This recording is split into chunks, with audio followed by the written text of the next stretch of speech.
Your heart is a remarkable organ. It is made up of 4 chambers. With each beat of the heart, deoxygenated blood flows into the right atrium from the veins. It then passes into the right ventricle, from where it is pumped to the lungs to be replenished with oxygen.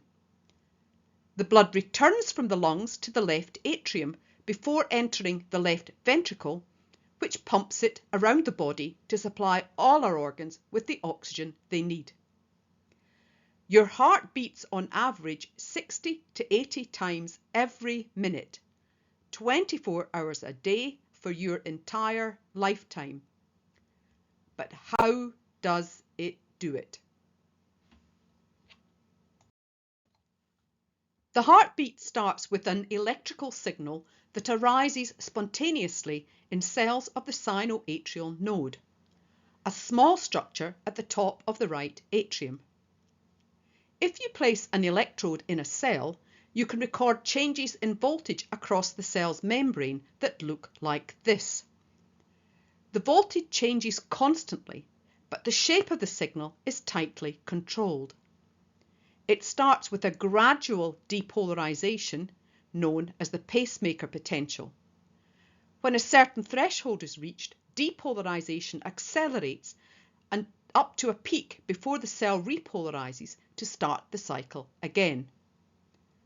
The rate at which this signal is generated determines the rate of the heartbeat, and it is the slope of the pacemaker potential that controls the rate. Signals generated in the sinoatrial node are conducted to the atria, where they trigger contraction of the muscle. Signals are also conducted to the atrioventricular node, a small structure that acts as a relay between the atria and ventricles. From there, the signal travels down between the ventricles and out into the ventricular muscle, where it triggers contraction. Electrodes placed in muscle cells record a voltage signal with a characteristic shape. There is a rapid and large depolarization, which remains in a plateau phase for around 200 milliseconds before repolarizing.